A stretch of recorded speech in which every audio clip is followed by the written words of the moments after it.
infarto muy, muy fuerte. Me decía el cardiólogo que si no hubiera llegado al hospital me hubiera muerto yo en mi casa, porque se me infartó como el 70% del corazón. Uno de los momentos más bellos que yo puedo tener es cuando nace un bebé y se lo das a la mamá. La infertilidad o el problema para no poderte embarazar es una enfermedad como tal. Hoy con la ciencia podemos llegar a tener hasta el 98% de posibilidades de que se pueda lograr un embarazo. Tenemos que partir de que la posibilidad de que tú abortes nada más por embarazarte es el 12%. O sea, una de cada 6 parejas va a abortar en algún momento de su vida. Muchas de estas abortan porque hay un error genético a la hora de la fecundación y es algo de lo cual la mujer no es culpable, porque luego ese es el gran problema que traen en el fondo. Yo sentía la misma ilusión de ser mamá, o sea, nunca pensé, no tengo discapacidad, yo cómo me voy a atrever a embarazarme, o peor tantito, cómo me voy a atrever a tener un embarazo asistido. Yo creo que uno de los grandes problemas que sigue teniendo esta sociedad es la falta de inclusión.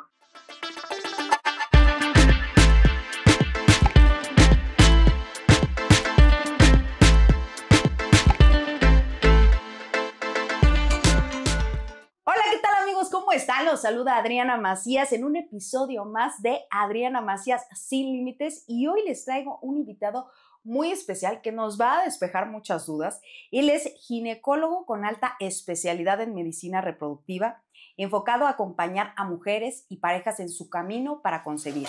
Es presidente del Comité Médico Asesor de Fertilidad Integral en Guadalajara y promueve una atención cercana, empática y clara con base científica y criterios bioética. Estudió medicina en la Universidad de Guadalajara, se especializa en ginecología y obstetricia del Centro Médico Nacional de Occidente.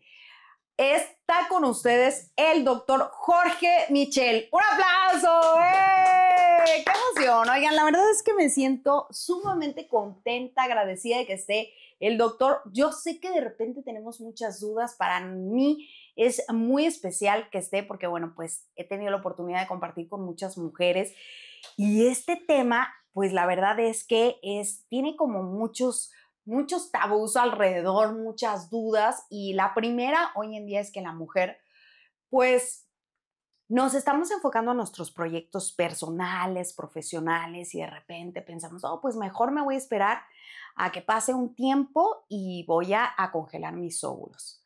Entonces, ya no estamos como que enfocándonos voy a esperarme a planear una maternidad en un tiempo en el que mi cuerpo esté pues, digamos, en la flor, en su esplendor, sino que hasta que mi proyecto de vida esté listo y eso puede esperar porque ahorita la tecnología ha avanzado hasta ese grado.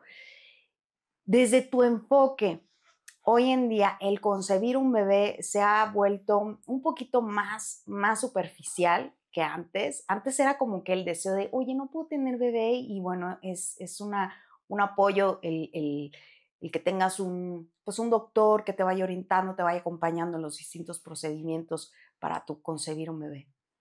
Adriana, muchas gracias por la invitación a tu podcast. La verdad estoy muy contento de estar aquí, compartir contigo esta idea del tema de reproducción. Para mi criterio, yo creo que no lo podemos considerar que sea superficial, porque bueno, al final las ganas con las que tú ves a una mamá recibir a su bebé, uno de los momentos más bellos que yo puedo tener es cuando nace un bebé y se lo das a la mamá. Es de los momentos más bellos, con más energía que puedes sentir, porque la sala quirúrgica, la sala de partos, la sala de cesárea, se llena de una energía, de una alegría, de algo, la verdad es que es indescriptible, es algo muy, muy bonito, de los mejores sentimientos que yo he podido tener en mi vida. Y vaya que me ha tocado atender más de 10,000 nacimientos en toda la vida que tengo como ginecobstetra. Y la verdad es que no creo que sea superficial. Sí ha pasado a un segundo término la maternidad, porque efectivamente hoy la mujer tiene muchas oportunidades. El mercado le implica prepararse más para poder competir en un mercado laboral y esto implica pues estudiar más. Hoy ya Antes, a lo mejor hace 30 años, con una licenciatura teníamos para poder competir en los puestos de trabajo, pero hoy se necesita una maestría, se necesita un doctorado, un postdoctorado, y luego te dicen, es que en el trabajo necesitas experiencia para poder. Entonces, todo esto implica tiempo. ¿Qué es lo que pasa con la mujer? Pues al final lo que genera es que, como lo hemos seguramente escuchado muchas veces, porque se ha repetido hasta el cansancio, ese reloj biológico que tiene la mujer, que tienen los ovarios, que lo único que hace es que nace específicamente con una cantidad de óvulos para poder ser mamá, y que se va terminando conforme va avanzando la vida. Y al momento que se termina, llegas a una etapa que también es importante para la mujer, que es la menopausia. Esto es lo único que dicta la menopausia. Básicamente es que pasas de la oportunidad de tener hijos de manera natural con tus propios óvulos a la ya parte donde ya no los puedes tener. Eso es la menopausia. Y la parte que pasa aquí es, entonces, ese lapso entre los 15 y los 45 años de edad, donde tienes que forjar tus estudios, tienes que forjar tu trabajo, tienes que formar una familia, tienes que formar tu casa, entonces de repente como que este mundo, yo lo llamaría el mundo capitalista, nos hace pensar en ese sueño americano de tener tu casota, de tener tus carrotes, de viajar por todo el mundo y después decidir tener hijos. Y esto ha generado en la sociedad que pase la maternidad al segundo término, más no de manera superficial. Mi parecer es que sigue siendo importante, pero lo han aplazado. Y esto implica, pues, mayor tema para infertilidad. Oye, doctor, y bueno, ¿hasta dónde puede ayudar la ciencia? ¿Qué tanto te bloquea tu mente? Porque, bueno, te platicaba yo ahí tras bambalinas, estaba yo descosiéndome con Jorge. Es que lo vi así, háganme cuenta niño en Disney, ¿no? Cuando uno se bloquea, es que la mente es muy poderosa, ¿no? Y hasta dónde puede ayudar la ciencia en todos estos procesos. Y es verdad que tú mismo con tu angustia, porque a lo mejor para los hombres es como una ilusión y pues sí es una función importante, pero creo que pesa mucho más en las mujeres cuando no puedes tener un bebé, porque de alguna manera te sientes con una disminución grave en tu capacidad, porque al final para eso estamos creadas, las abuelitas desde que eres niña, todavía ni sabes hablar y ya te dijeron, toma tu muñeca, tú eres la mamá, ¿no? Y cuando ese sueño no se da, es una angustia, es una preocupación que uno está tan aferrado que uno mismo se bloquea. ¿Qué tanto hay de cierto en todas estas ideas que a veces uno tiene? Fíjate que tiene importancia la parte, obviamente, mental, la parte psicológica, psíquica, porque al final, como tú dices, la mente es muy poderosa.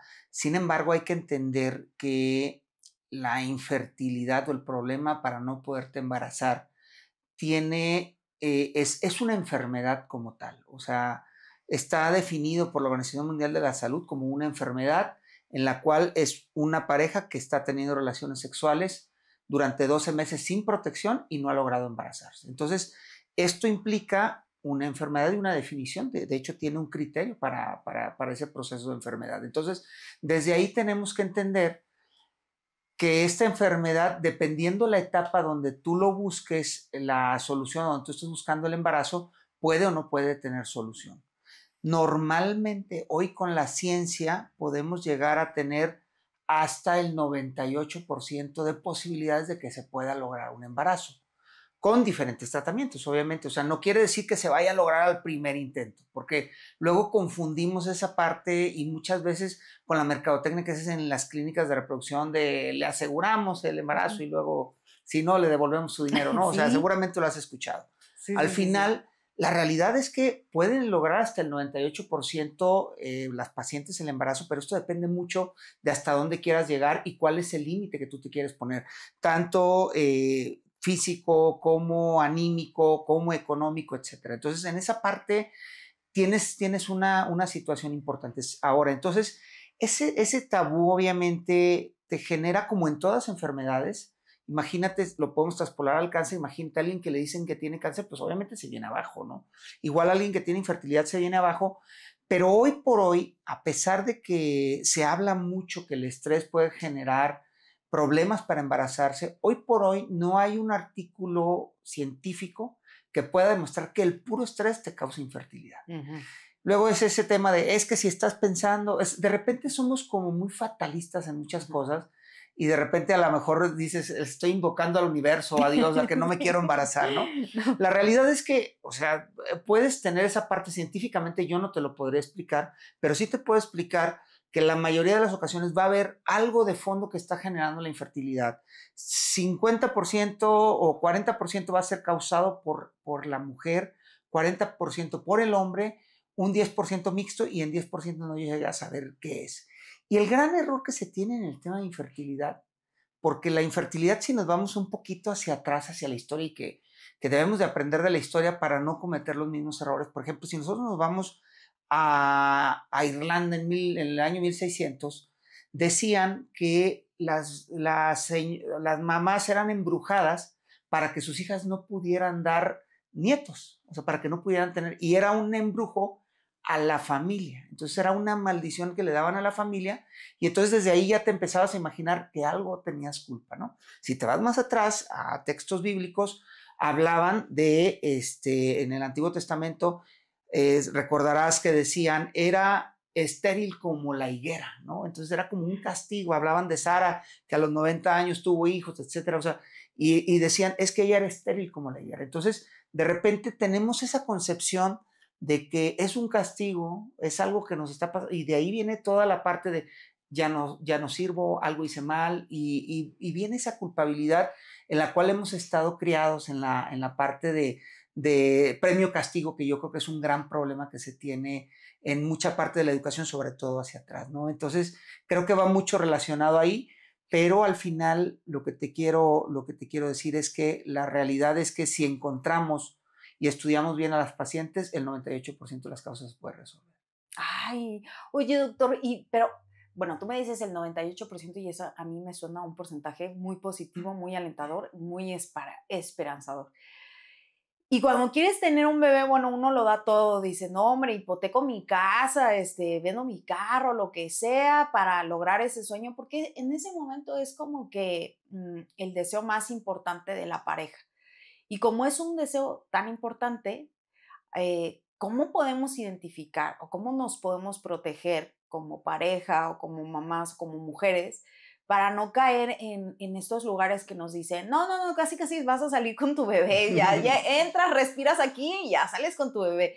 Cuando, bueno, pues siempre va a haber un porcentaje que no tenga nada que ver con el tratamiento ni son las circunstancias, ¿no? O así es. Fíjate que yo creo que una de las cosas más importantes es considerar la formación de tu médico, o sea, que sepas que ese médico realmente está formado Ujú. en un tema de reproducción humana o de biología de la reproducción, como se llama aquí en México, que tú sepas, incluso puedes platicar tú con el doctor. Yo creo que una de las cosas que a veces cometemos el error es como voy con el médico y voy porque trato de incluso platicar lo menos posible y se te olvida platicar y preguntarle al doctor, oye, ¿tú dónde te formaste? ¿Qué estuviste haciendo? ¿Cómo lograste esto? ¿Qué experiencia tienes? O sea, aparte del mismo proceso, Ujú. puede ser esa idea del conocer cómo está formado tu médico. Yo te puedo platicar que yo mi formación la hice en centro médico como ginecólogo aquí en Occidente, pero después me fui a la Universidad Complutense de Madrid y al Hospital La Fe en Valencia a hacer una maestría en reproducción humana para poder trabajar todo este proceso de reproducción asistida. Y luego hice otros 2 años para poder orientar adecuadamente a mis pacientes con mi maestría de bioética, donde le puedes platicar desde el punto de vista bioético qué puede estar bien y qué puede estar mal, darte las herramientas. Obviamente yo no te puedo decir esto está bien, esto está mal, porque va desde la concepción que tú tienes, pero sí te puedo dar herramientas para saber de qué manera puede ser más ético actuar en esa situación, ¿no? Entonces, yo creo que desde ahí el conocer a tu médico, el saber quién te está atendiendo, te da una pauta para que puedas entender que tu médico realmente está bien preparado. Porque muchas veces el gran problema que se tiene es que hoy nos relacionamos mucho con las redes sociales, vemos en las redes sociales y lo que más te puede importar a lo mejor es cuántos likes tiene este doctor, cuántos seguidores tiene este doctor. No, seguramente tiene 100,000 seguidores, seguramente es muy bueno, ¿no? Entonces, yo creo que no podemos perder de vista uno, la formación, dos, el que hagas clic con ese médico, porque yo creo que también es importante, y no podemos perder de vista que la mercadotecnia nos puede engañar en muchas ocasiones. Entonces yo creo que el platicar abiertamente con tu médico, el que te dé la confianza y el que estés tranquila y que sepas que está bien formado, especializado en reproducción, creo que es lo que te puede ayudar en los temas de infertilidad. Oye, bueno, en cuestión de intentos, que uno se obsesiona. Yo sé mucho de esto, chicas, porque yo estuve en tratamiento de embarazo muchos años. Tuve 8 años en tratamiento de embarazo. Y entonces no pega, la palabra más horrible es cuando dice, pues no pego, ¿no? Y hay un desgaste físico, económico, emocional terrible, ¿no? Cómodo. Yo creo que yo cometí un error muy grande, que es no tener un acompañamiento psicológico, aunque mi doctor me lo advirtió, pero yo dije, no, hombre, como muchos doctores, casi, los doctores a veces son los que se malpasan, ¿no? Son los que recomiendan, no se malpase, señora, y ellos se malpasan. Yo igual como... No fume, y ahí está fumando tu doctor, sí, ¿no? sí. Y es que no, yo tengo el remedio para esto. ¿Cómo cree que yo voy a ir con la competencia? Yo puedo, yo lo voy a manejar, ¿no? Error. ¿En qué momento es ético parar? O sea, ¿en qué momento tú, es importante que como doctor te digan y que nosotros hagamos caso, porque también puede ser el doctor te diga, oye, yo creo que necesitas parar, pero luego dice, ya no me quiero atender, me voy con otro doctor. O sea, escuchen a su doctor. ¿En qué momento es ético parar? Yo creo que esa es una de las preguntas más importantes que podemos escuchar nosotros como médicos en relación a una técnica de reproducción asistida, ¿cuándo parar? Porque es lo que te platicaba de bioética. Muy probablemente la gente que está formada en bioética y reproducción probablemente seamos 2 o 3 personas en todo México. Y eso es algo que de repente la gente le genera un conflicto porque pues muchas veces tú vas y si vas a la clínica pues y pagas y te hacen tu ciclo y pagas y haces tu ciclo. Yo creo que el punto de vista de cuándo parar debe ser individualizado porque va a depender de lo que ya platicábamos al principio, ¿no? Tu desgaste físico, tu desgaste emocional, tu desgaste económico. Yo creo que ahí tenemos que partir y cada quien tiene que tener un traje a la medida. Lo que tú llamas cuando tiene un nombre bioético, en la parte cuando se excede el de tratamiento, se llama encarnizamiento terapéutico. Normalmente yo me formé en España y en España la seguridad social te paga 3 tratamientos. Te paga 3 tratamientos y si no te embarazas, ahí para. ¿Por qué? Porque la posibilidad más alta la vas a encontrar en esos 3 tratamientos. En esos 3 tratamientos de in vitro, por ejemplo, si tú no te embarazas, te habla que tendría que estar embarazada de acuerdo a la estadística que se tiene el 92% de las pacientes. Entonces, si tú no te embarazas ahí, quiere decir que algo está pasando, ¿no? Entonces, en mi percepción, yo creo que tenemos que ser, en México te cuesta, porque aquí en la seguridad social, pues son muy poquitos los hospitales donde pudieras acceder de manera parcial, porque no puedes acceder de manera total a un tratamiento. Tenemos que analizar a la paciente, porque no es lo mismo una paciente que tiene 25 años de edad, que a lo mejor tiene pérdida gestacional recurrente porque tiene un problema de antifosfolípidos, que quiere decir que coagula de más su sangre y que está perdiendo a sus bebés, y que a lo mejor con el tratamiento adecuado, en un cuarto o quinto intento lo va a lograr, porque a veces no lo habían estudiado.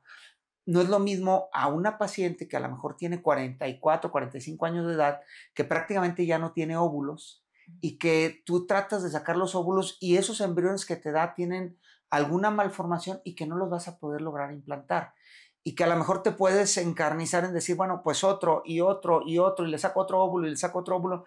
Hay pacientes que yo he visto en congresos que presentan casos de hasta 20 ciclos para tratar de sacarle un óvulo y que dicen, sí, lo logré después de 20 ciclos con un óvulo, ¿no? Entonces, de repente dices, y el desgaste de la paciente y el... Entonces aquí viene esa palabra que nos ha hecho tanto daño, el fin justifica los medios. Yo creo que el fin no justifica los medios. Yo creo que tenemos que tener mucho cuidado y tenemos que tener una comunicación muy sensata y muy cercana con los pacientes y decir, oye, a ver, vamos a intentar en esta ruta a lo mejor 2 intentos dependiendo cada paciente, ¿no? 1, 2 o 3 intentos. Y en el momento que si llega a fallar el primero, a ver, vamos a recapitular, a ver qué pasó, si te pusiste bien tus hormonas, si algo pasó en el laboratorio, si todo tratas de recapitular y ahí te puedes ir dando cuenta qué está pasando. Entonces, individualizas los casos y ahí es donde puedes decidir cuál es el momento de parar. Yo creo que en el momento en que tú estás desgastada económicamente, en el momento que estás desgastada emocional y físicamente, es el momento en el que tienes que parar.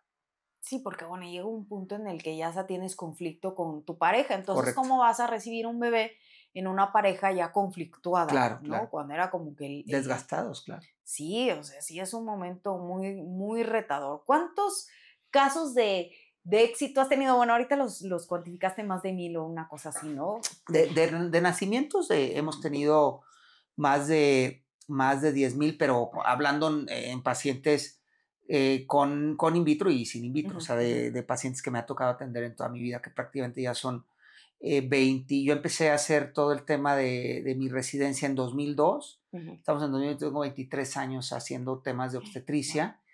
Y temas de reproducción estoy cerca de 21 años casi, porque empecé en 2004 a hacer algunos temas de reproducción, en parte de mi rotación como residencia, y ya en mi formación fue en 2006 prácticamente. Entonces, es difícil contarte cuántos, porque a diferencia de México, en España nosotros hacíamos 300 ciclos mensuales No, wow. de in vitro. Entonces, una cantidad enorme, porque durante el tiempo que yo estuve hicimos más de 5,000 procedimientos. Aquí en México, de lo que yo he hecho, yo tengo más de 500 procedimientos que hemos hecho. Nosotros tenemos una tasa de éxito que está oscilando sobre 55-60% por intento de in vitro. Entonces, pues más o menos por ahí podemos calcular la cantidad que tenemos, ¿no? Oye, te quise hacer esta pregunta, porque de todos estos casos, estoy segura que hay uno que otro, pero hay unos significativos en tu vida. Platícanos platícanos ese chisme. Platícanos ese que tú así, o sea, nosotras todas lloramos cuando nacen, pero platícanos ese caso que cuando nací dijiste, no puedo creer, qué bonito. Mira, han sido muchos casos porque, híjole, se me viene a la mente muchísimos casos de pacientes, porque llegan pues cansadas, llegan complicadas. Te puedo platicar un caso de unos amigos míos, son mis amigos ahora después de que empezaron a hacer el tratamiento y todo eso. Era una paciente, o ella es una paciente joven que se embarazaba y perdía sus embarazos. O sea, tenía 3 o 4 pérdidas, había ido a varias clínicas, le decían que no le podían hacer nada. Y ella tenía ascendencia por parte de sus padres española. Entonces, en ese momento yo recordaba de los temas hay algo que se llaman trombofilias, que es lo que hace que coagulen de más las pacientes. Pero hay trombofilias que son muy comunes, que si tú las buscas, pues específicamente las encuentras, pero puede ser que no las encuentres y puede tener de todos modos trombofilias raras. Entonces, esas trombofilias raras son más comunes en la parte de los españoles, y nosotros la veíamos más comúnmente allá en España. Entonces, yo le dije, a ver, ¿de dónde son por el apellido, ¿no? ¿De dónde es tu papá? No, pues mi papá es español. Oye, vamos a hacerte este estudio específicamente. Lo tuve que mandar a Europa a hacerlo.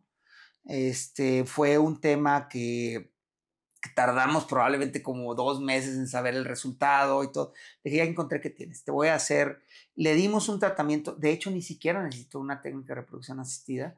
Le dimos un tratamiento para anticoagularla, que esto generó la oportunidad de que no coagulara de más su sangre, y hoy tiene 3 hijos. ¡Ay, wow! Tiene 3 hijos de manera espontánea, y que tú dices, no todo tiene que ser in vitro, que esa es la parte importante, Adriana, de decirte, no todo tiene que ser in vitro, porque luego de repente vas a las clínicas y todo te quieren meter in vitro. Y yo creo que no tiene que ser así. O sea, yo creo que una de las cosas donde tú te tienes que dar cuenta que tu médico te estudia bien es decir, me hizo todos los exámenes que me tenían que hacer. Tú hiciste caso, porque muchas veces te dicen, oiga, tiene que hacerse este y este. Ay, doctor, ¿y para qué tanto? Mejor con estos dos ya, denme ¿no, un tratamiento y ya, ¿no? Entonces, yo creo que si haces lo que nosotros te decimos, vas a encontrar muchas veces el diagnóstico, y a veces es algo tan sencillo que lo puede resolver. Tengo otro caso muy, muy interesante también de una mujer, 50 años de edad. Ay, no. Ella me dijo, ella tuvo que tener sus bebés por medio de una técnica de reproducción asistida con donación de óvulos, porque ya sus óvulos ya no funcionaban, por la edad, obviamente, ¿no? Y entonces yo le pregunté, porque a mí me llamó la atención, es la mujer más grande que me ha tocado que se embarace con nosotros. Y yo le pregunté, oye, ¿y por qué a esta edad? ¿Por qué te esperaste tanto, no? O sea, y me dice, ¿sabes qué? Es que yo, el rol que jugaba en mi familia era el de cuidar a mi mamá. Y la cuidé toda la vida hasta que murió. Y yo no tuve pareja, yo estuve... Y ahora me encontré a este hombre, un señor también muy buena persona, 63 años él. Me lo encontré y es el amor de mi vida. Él ya tiene hijos, pero yo quiero tener un hijo con él. Pues tuvo unas gemelas. Wow. Ahorita sus gemelas deben de tener, yo creo que unos 6 años. No, bueno, fue un embarazo espectacular. Sí. Y otro caso que tengo es un caso de subrogación de dos hombres, una pareja gay que quería embarazarse, que nadie los quería ayudar. Vinieron desde Chihuahua, estuvieron aquí con nosotros, hicimos su trámite legal como tenía que ser y hoy tienen un bebé que ya tiene 1 año y ya quieren venir por el segundo. Ay, pues son casos, la verdad es que son casos muy bonitos. Hay muchos casos muy interesantes que puedes hacer y que se puede lograr. Sí. Oye, doctor, y cuando, digo, yo nunca tuve como un aborto de tiempo, ¿no? Digamos que estuviera embarazada de 3 meses o de 4 meses o de 5 meses. Es como ya, pues, una situación bien grave, ¿no? Pero sí, para mí, cada vez que perdía a mi bebé, porque pues ya era como el embrión in vitro, ¿no? Pues era una angustia y una tristeza y una depresión terrible, ¿no? Y bueno, el reponerte de esa tristeza y volver a pensar en, bueno, no, sí, me voy a hacer otro tratamiento, ¿no? Cuando pierdes a tu bebé en este tiempo que tu bebé tiene, que tu bebé ya tenía 3 o 4 meses de gestación, ¿qué recomiendas tú desde atención psicológica, esperarte a tanto tiempo para otro tratamiento? ¿Qué pasa en ese inter? Yo creo que es una parte bien difícil Sí. para el proceso, porque pues al final es un duelo, ¿no? Al final es un duelo, lo que tú dices, lo que nosotros lo llamamos la beta espera, y luego no se implanta tu bebé y lo pierdes, ¿no? Ahí tienes esa parte. Pero la mujer que ya tiene el embarazo, que ya lo empieza a ver, que incluso le ve el corazón en los ultrasonidos, porque hoy la tecnología nos permite ver los corazones en la semana 6. Y los ves ahí latir y dices, mira, como dicen coloquialmente, late y late como burro sin mecate, ¿no? O sea, Sí, ¿no? impresionante el tema, y al final, de repente, vuelven a ir a consulta y dices, oye, ¿qué crees? Se paró tu bebé, ¿no? O sea, se paró el corazón de tu bebé. Entonces, esa parte siempre es un golpe, es como un baldazo de agua fría sin esperarlo. Y creo que se tiene que vivir ese luto, se tiene que encontrar esa parte donde te tienes que apoyar de manera multidisciplinaria con el psicólogo, con el tanatólogo incluso, que nos puede ayudar en la parte médica, en la parte también que nosotros platicamos, y poder analizar dependiendo cada paciente qué es lo que requiere. O sea, hay pacientes, por ejemplo, tenemos que partir de que la posibilidad de que tú abortes nada más por embarazarte es el 12%. O sea, 1 de cada 6 parejas va a abortar en algún momento de su vida. Y muchas de estas abortan porque hay un error genético a la hora de la fecundación. Y es algo de lo cual la mujer no es culpable, porque luego ese es el gran problema que traen en el fondo, de decir, es que a lo mejor me excedí cargando la bolsa del mandado, a lo mejor caminé 2 minutos de más que no tenía que caminar, a lo mejor no dormí bien, a lo mejor me tomé una copita que no me tenía que tomar, a lo mejor, no sé. Siempre buscas esa culpabilidad, que volvemos al punto del principio que yo te decía, que esa sociedad que crecimos de premio-castigo, cuando las cosas no salen bien, parece que es un castigo, ¿no? Entonces, esa parte de la culpabilidad, pues obviamente lo tendrá que manejar la mujer. ¿Cuándo es el momento ideal para volverse a embarazar? Yo les digo, el momento ideal para volverte a embarazar, si no tienes algo que se tenga que corregir en la parte orgánica, o esto es que tengas una malformación en tu matriz, que tengas un problema hormonal con tiroides, que tengas un problema hormonal de prolactina, algún problema hormonal con la insulina, alguna diabetes, algún descontrol metabólico u hormonal. Si es nada más que tuviste la mala suerte de que en la fecundación no fue bien, o sea, hablando del primer aborto, normalmente en el momento que anímicamente tú te sientas bien, es el momento de volver a iniciar.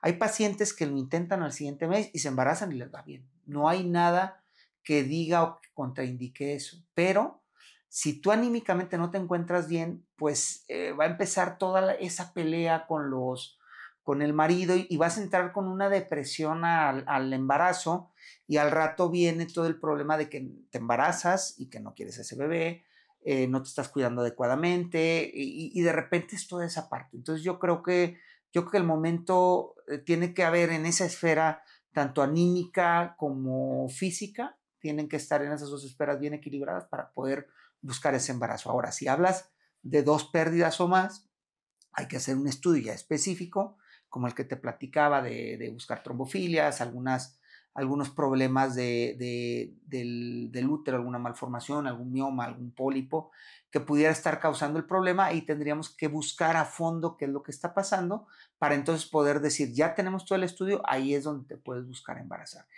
Y hay un pequeño porcentaje, probablemente un 10% de parejas que abortan y que por más que les estudiamos no sabemos por qué abortan. Y eso, bueno, de alguna manera, el acompañamiento psicológico nos ayuda mucho, y muchas de ellas llegan a tener la ventaja con tratamientos de sostén, con multivitamínicos y con algunas otras cosas que hacemos en la consulta, que te ayudan a que se logren embarazar y lleguen a tener un bebé en su casa. Oye, doctor, ay, no, qué interesante. Es que es un tema muy, muy amplio, pero bueno, esta pregunta sí o sí te la tengo que hacer, porque si no, A ver, cuéntame, no, cuéntame.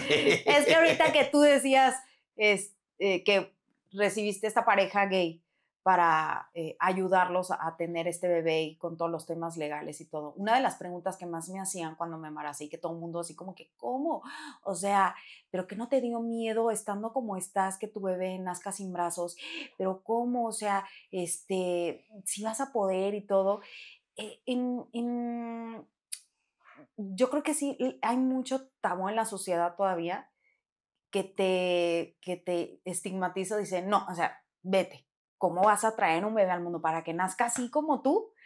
No te lo dicen así abiertamente, pero lo piensas, ¿verdad? Porque la Claro. pregunta es, ¿no te dio miedo? Yo la verdad, sinceramente, te lo prometo, yo tenía esta ilusión tan grande de ser mamá que jamás me puse a pensar qué va a pasar si mi hija no tiene brazos, ¿no? Además, bueno, a mí ya me habían llevado a muchos lugares, de hecho tengo una ahijada que no tiene brazos, casi se muere porque nació a los 5 meses y yo tuve el honor de bautizarla en la incubadora. Y afortunadamente hoy en día es un mujerón de 20 años ya, ¿no? 20 y algo. Y pues yo la verdad a mí yo veía a los bebés con o sin discapacidad, yo sentía la misma ilusión de ser mamá, o sea, nunca pensé, no tengo discapacidad, yo cómo me voy a atrever a embarazarme o peor tantito, cómo me voy a atrever a tener un embarazo asistido. O si tengo pues esta deseo, ¿no? Esta condición de, bueno, soy gay, de por sí mis papás apenas me acaban de aceptar, les acabo de llevar al novio, no, ¿cómo ahora voy a decirles que vamos a tener bebés? Como doctor, ¿cómo manejar esta situación o cómo ves la medicina en estas esferas que pues siguen siendo controversial? A ver, ya tiene una discapacidad, la podemos ayudar, no la podemos ayudar, solamente tomas el tema científico, se involucra un poquito más tus criterios, ¿qué parámetros hay que tomar para eso? Fíjate que la pregunta esta nos ayuda mucho la parte bioética. Este tipo de preguntas me las hacen comúnmente porque me invitan a foros internacionales a hablar de esto por el tema bioético, porque te digo, muy poquita gente está preparada en esta parte. Yo creo que uno de los grandes problemas que sigue teniendo esta sociedad es la falta de inclusión, que de repente todo juzgamos, todo parece que está mal, todo parece que... Yo creo que hay mucha gente que habla sin tener conocimiento de qué es lo que puede pasar. Hay que entender que hay enfermedades que se pueden heredar y hay enfermedades que no se pueden heredar. Y entonces aquí viene la individualización, ¿no? Entonces, si tú me dices, oye, yo quiero tener otro hijo, pues vamos viendo a ver cómo se puede. ¿Por qué? Porque al final sé que en la parte de la tecnología nosotros podemos ayudarte a que todo salga bien. Hay cosas que a lo mejor no podrán ser en el proceso y tendrás que entrar a una donación de óvulos, o si es el hombre tendrá que entrar a una donación de esperma, pero tienes que encontrar el equilibrio de la parte del cómo darle esa oportunidad tanto a mamás como a papás, porque no podemos perder de vista que un derecho humano es el poder reproducir. Entonces, es un derecho fundamental dentro de la Carta de Derechos Humanos, que son 30, uno de ellos es el poder reproducir. Entonces, a nadie le puedes decir que no. Lo que sí es cierto es que yo tengo la obligación de decirte, a ver, estos son los riesgos, esto es esto, y tú tienes que formar un consentimiento informado donde yo estoy respetando tu autonomía, porque tú me estás diciendo, yo quiero ser mamá. Y yo te puedo decir, a ver, Adriana, estos son los riesgos, pensando en otra situación, este es el riesgo porque a tu edad si fueras hablando de la mamá de 50 años, tu riesgo es que puedes hacer hipertensión, tu riesgo es que puedes hacer diabetes, pero ¿por qué le voy a quitar yo la oportunidad de ella de ser mamá? O sea, ¿quién soy yo, el doctor Jorge Michel, para decirle a ella que no puede ser mamá? O sea, no soy nadie. O sea, entonces, tienes que conocer bajo un consentimiento informado cuáles son los riesgos y entonces decidir tomarlos o no. Claro, hay momentos donde prevalece otro tipo de principio, que es el principio de no dañar. Si yo sé que te voy a dañar por ponerte un bebé, entonces sí te voy a decir, ¿sabes qué, Adriana? Aquí mi principio bioético dice que no te puedo hacer esto porque tú te vas a morir sí o sí si te embarazas. Por ejemplo, en pacientes cardiópatas hay cardiopatías que está contraindicado el embarazo, porque prácticamente el 100% de las pacientes que se embarazan se mueren. Entonces, porque son malformaciones cardíacas que al momento que aumenta la cantidad de sangre que tiene que pasar por el cuerpo, falla el corazón y se mueren. Entonces, ahí sí tienes que tener también la capacidad como médico de decir, esto no es para ti, Adriana. ¿Por qué? Porque esto puede pasar esto y no hay manera de hacerte, de lograr que no te pase. Entonces, hoy la ciencia no ha logrado esto. Entonces, depende de esa parte donde tú tienes que decidir qué es lo que puedes hacer. Y el otro principio que entra es el principio de justicia. El principio de justicia es que los recursos se pueden utilizar para todo el mundo. Entonces, no importa qué creencia tengas, no importa la sexualidad, no importa nada. O sea, al final tú tienes que poderle ofrecer ese servicio de poderse embarazar a alguien que no puede, siempre y cuando pues la persona quiera y esté de acuerdo en esa parte. Entonces, yo creo que nosotros en mi clínica me buscan muchos pacientes, tanto mujeres gays, o sea, mujeres que dicen, queremos ser mamás, hacen es algo bien interesante porque hacen un método que se llama ropa, donde una mujer da los óvulos y la otra pone el útero. Y entonces con un esperma donado tienen ese bebé y entonces te da la oportunidad de decir, es de las dos. ¿Por qué? Porque una lo parió y otra puso el material genético, son los óvulos. Entonces ese método se llama ropa. En los hombres no es posible porque el hombre no tiene útero. Entonces el hombre tiene que buscar una subrogación uterina o antes le llamaban madre de alquiler, no se llama así, se llama una mamá sustituta o una madre sustituta para que pueda hacerles el favor de cargar a ese bebé y que pueda llevar todo el proceso del embarazo para que ellos ya posteriormente en la parte legal puedan tener a ese bebé ya como su hijo. Ay, no, bueno, es que estos temas son muy interesantes, pero estoy segura que también te ha pasado que bueno, tú tienes mucha experiencia y tienes muchos estudios y todo, pero a veces en la práctica vamos descubriendo y vamos aprendiendo y vamos conociendo cosas, ¿no? Pero, ¿qué ha sido algo curioso que tú descubriste, viste con algún tratamiento o con algún paciente? Porque a mí me pasó, por ejemplo, cuando me embaracé, yo hasta el último día de mi embarazo pude peinarme, vestirme, maquillarme, llegué con mi pestaña y todo al parto porque yo dije, la primera foto con mi hija que salga como de novela. El siguiente día estaba como otra, pero ese día, la primera foto que dije, la voy a presumir. Maquillada y todo, claro. Perfecta.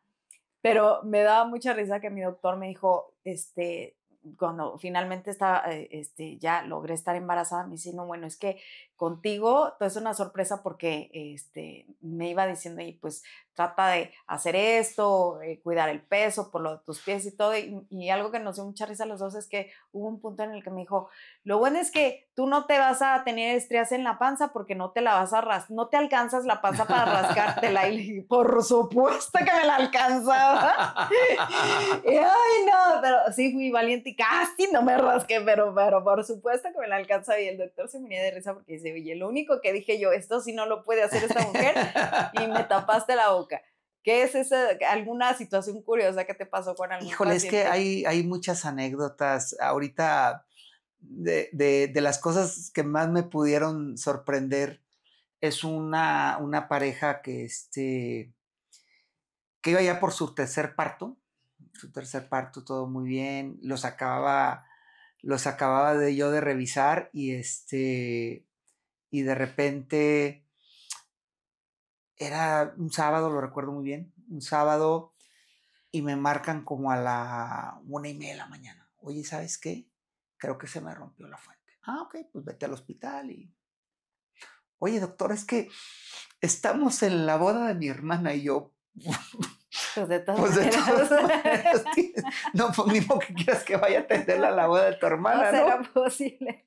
Bueno. Es que llevan a partir el pastel. Total, se van al hospital, los veo en urgencias. Y la primera imagen, o sea, imagínate la señora vestida con vestido de fiesta, el señor vestido de smoking, un poco happy el señor, y cuando llega y me dice, doctor, ¿nos sacaste de la fiesta? Yo estaba, no sé si te acuerdas de esa canción que estaba de moda, pero dice, estaba yo bailando el checherereche, chechereche, dice, sí. Y entonces empieza él a bailar ahí, y yo así como que, espérate, es que tu mujer está teniendo contracciones y se rompió su fuente. Y esa fue una. Y la otra, esa estuvo todavía más curiosa porque le pasó a un alumno mío. Ellos son mis pacientes. Ellos estaban terminando la carrera de medicina. Se casaron, se embarazaron y fueron conmigo que los atendiera. Yo ya era ginecólogo y todo, ¿no? Entonces yo había sido su profesor años atrás. Incluso yo fui padrino de boda de él y padrino de generación también de la generación de él. Entonces llevábamos una relación bastante buena y entonces, pues de repente das por hecho que al ser médicos, pues entienden muchas cosas, ¿no? O sea, y les puedes hablar a veces hasta de manera técnica, ¿no? Pero de repente yo le digo, su bebé, era su primer embarazo, su bebé pues no terminaba de bajar y no terminaba de bajar. Y yo recuerdo que le dije, oye, es que yo creo que es ideal que camines un poquito más para que tu bebé baje y empieces a dilatar. Ya estamos llegando a la semana 40, si no, pues te vamos a tener que buscar pues de alguna otra manera analizar si va a caber o no va a caber, si tienes que inducir o si tiene que ser una cirugía. Bueno, era un proceso que teníamos que analizar bien. Estoy hablando hace probablemente unos 16 años. Ah, ok, un ratito. Y entonces le digo, me dice, oye, entonces vamos a caminar. Sí, pues váyanse a caminar. Ellos fueron a las 4 de la tarde, fue un viernes, lo recuerdo muy bien. Fueron a las 4 de la tarde al consultorio y ya, se van. Les tocó su cita a las 4, se van del consultorio. Y en la madrugada, otra vez en la madrugada, como a las 3 de la mañana, me marca. Oye, padrino, me dice, oye, padrino, fíjate que mi mujer ya tiene contracciones. Así, ¿cada cuándo las está teniendo? No, pues está ya teniendo cada 2 minutos, cada 3 minutos la está teniendo, le duran un minuto y, caramba, no, pues le dije, oye, pues no estaba, le digo, qué bueno, pues llévatela al hospital. Ya pasa al hospital, O sea, una mujer que tiene su primer embarazo normalmente suele ser tardado, ¿no? Yo vivía del hospital en ese entonces, yo creo que a unos 15 minutos seguramente. Y en la madrugada, pues yo creo que haces menos, ¿no? Porque pues, ya no te toca mucho tráfico. Entonces me acuerdo que llegué, me estacioné y la reviso, bueno, prácticamente por nacer su bebé. Y yo así como que, espérate, a ver, déjame ver, ya la veo, pues la atendimos y todo. Total. Le dije, oye, a ver, dime qué hiciste. Y se reían los dos, ¿no? Ja, ja, ja. ¿Qué hicieron? Dice, como nos dijiste, nos fuéramos a caminar. Dice, nos fuimos a la calle de Chapultepec, ya ves ahí donde están las Ramblas. Todavía no estaban las Ramblas, pero estaba ahí todo el camellón. Dice, y empezamos tal cual, como si fuéramos Forrest Gump. Dice, porque empezamos a caminar y de repente nos veían caminando y la gente se acercaba y nos preguntaban, oye, ¿qué están haciendo? No, es que nuestro doctor nos mandó a caminar. Ah, bueno, los vamos a acompañar unas vueltas, dice. Así estuvimos, conocimos a un montón de personas, dice, terminamos a las 12 de la noche de caminar. No. Y yo, o sea, de las 4 que te fuiste de aquí, ¿a las 12 de la noche estuvieron caminando? Sí. Ay, no. Le dije, bueno, o sea, imagínate. Cansadísima de los pies. Sí, o sea, aparte yo con las piernas hinchadas, los pies hinchados, te imaginas, pero tuvo a su bebé, ahora tiene 16 años su nena y aparte es mejada. Ay, qué Entonces, imagínate historia. ese tipo de curiosidades, pues, porque no te imaginas como doctor que va a pasar eso, ¿sabes? Entonces Claro. es algo bien chusco, pues, en esa parte. Sí. O sea, ya me imagino la de anécdotas que tú has de tener para contar, pero por mayor. Jorge, has traído muchos niños al mundo. Yo creo que le has regalado le has dado el regalo más hermoso que puede recibir cualquier mujer. Yo no, cada vez que recuerdo ese momento que salió positivo, bueno, pues no sale positivo en el examen, sale un número que te hacen la prueba beta. Claro. Ese número lo traje muchos días en la pantalla de mi celular. Después de haber traído tantos bebés al mundo, ¿tú estás listo para dejar huella? Qué interesante pregunta. Yo creo que dejar huella en el mundo es algo con mucha responsabilidad, porque huella lo puedes dejar con muchas cosas, con cosas buenas y con cosas malas, ¿no? Entonces, estoy buscando dejar huella, por supuesto, estoy trabajando para dejar huella. No sé si tú sabes, pero hace año, 8 meses, yo tuve un infarto en enero 6 del 2024. Tuve un infarto muy, muy fuerte. O sea, fue un infarto, me decía el cardiólogo que si no hubiera llegado al hospital me hubiera muerto yo en mi casa, porque se me infartó como el 70% del corazón. Entonces, la ventaja fue que alcancé a llegar y estaba solo en casa, empecé con dolor y decía, ¿será estrés? ¿Será gastritis? Y como médico te empiezas a preguntar, ¿no? ¡Ay, doctor! Y yo ¿Cómo? híjole, mejor prefiero que digan, pecó de exagerado y tiene una gastritis y anda psiquiátrico el doctor y que le den un medicamento, a que digan, mira, no vino el doctor y se murió, ¿no? Entonces agarré mi camioneta y me fui al hospital. Llegué, me metieron, doctor, viene muy grave, me metieron 3 veces a cateterismo, o sea, tuve que entrar 3 veces a cirugía. En la tercera, me acuerdo que mi amigo, el cardiólogo, me dijo, pues tienes 50% de posibilidad de morirte. O sea, le dije, ¿y si me dejas así que? No, pues te vas a morir. No, le dije, pues méteme y haz lo que puedas. Y al final, pues todo salió bien. Y dentro de ese proceso, cuando ya estaba yo por la tercera cirugía, cuando ya me dijeron la gravedad, dije, ¿qué he dejado en el mundo? ¿Qué me falta por hacer? Y he recapitulado muchas cosas de mi vida. He cambiado muchas cosas. La verdad es que sí ha sido un tema complicado, porque de repente te enfrascas en puro trabajo. Sigo trabajando, eso que ni qué. Ay, sí, sigue trabajando mucho, por favor. Pero, ¿sabes qué? Hoy estoy tratando de estar más cercano a mi familia, estoy tratando de estar más tiempo para mí y no todo el tiempo trabajo.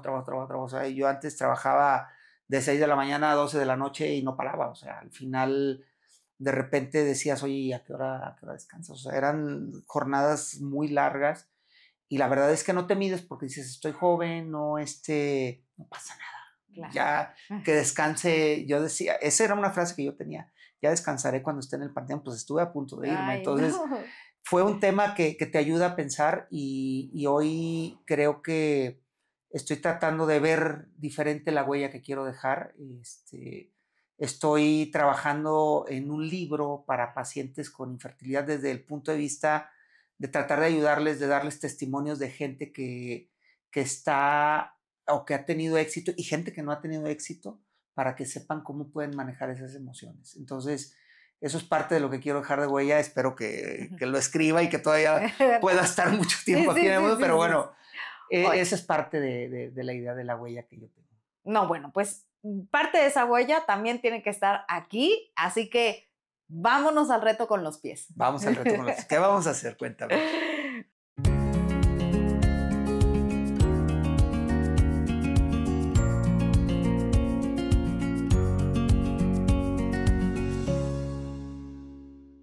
Si tú pudieras en una imagen o en una palabra definir lo que es la vida, ¿qué imagen o qué palabra sería? No me lo digas, mejor escríbemelo, píntamelo, pero con el pie. ¿Serás zurdo? ¿Serás diestro? No sé, esa es buena pregunta. ¿Eres zurdo o eres diestro? Lo puedo pensar un segundo antes de... En una palabra, creo que va a ser una palabra porque con las manos no soy diestro para dibujar, entonces creo que va a ser más fácil poner una palabra. En una palabra.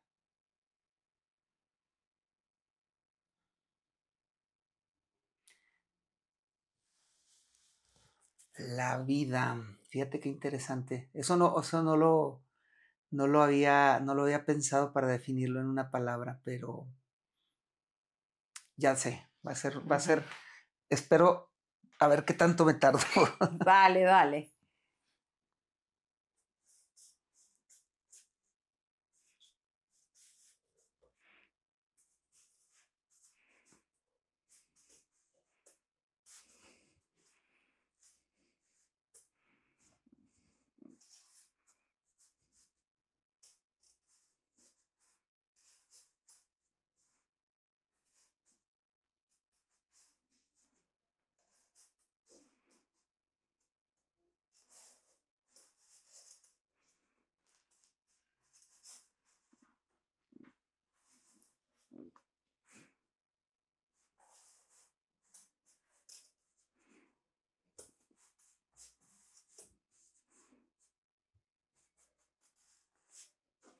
Oportunidades. Eso, yo sí la había entendido perfecto. No, pero fírmamela, doctor, con tu nombre, ya con la mano puede ser el autógrafo, porque después un día de estos te haces un gran artista y lo subastamos. Yo pensé que iba a escribir Micha, sí. óvulo y esperma. Oye, doctor, no sabes cómo te agradezco que hayas estado aquí con nosotros, sobre todo porque qué importante es reafirmar que pues no es culpa de las mujeres el hecho de la infertilidad en una pareja y que es un trabajo en equipo y que no es el fin del mundo y que siempre hay una esperanza. Y que bueno, pues el destino que tengamos escrito y que construyamos, lo más importante es que estemos felices con eso. Te agradezco muchísimo la información, la compañía, el que hayas estado aquí. ¿Tú cómo te sentiste? La verdad, encantado. Hablamos mira, yo me ha tocado estar en muchas entrevistas, en muchos podcasts, y la verdad, hoy hablamos desde un punto de vista más humano, más que más técnico. Porque muchas veces me preguntan, háblame de la parte técnica, explícamelo de una manera sencilla, cómo se hace, pero hoy creo que tocamos puntos y fibras muy importantes humanas que creo que pocas veces las llegas a tocar en alguna entrevista. Muchas gracias por la invitación. No, pues esta es tu casa. Ojalá que regreses pronto. Me va a dar muchísimo gusto porque siempre yo tengo muchas dudas respecto de este tema, aunque Mary ya tiene 8 años, pero me encanta. Cuando me invites investigar. lo volvemos a venir. De verdad que te agradezco mucho. Hay muchos temas que se pueden platicar con mucho gusto cuando me invites aquí. Pues esta es tu casa y si a ti te gustó, algo se te hizo interesante, te hizo reír, te hizo reflexionar, por favor, compártelo. Dale me gusta, activa las notificaciones para que esta comunidad cada día crezca y sea más y más grande. Y nos vemos en un episodio más de Adriana Macías Sin Límites.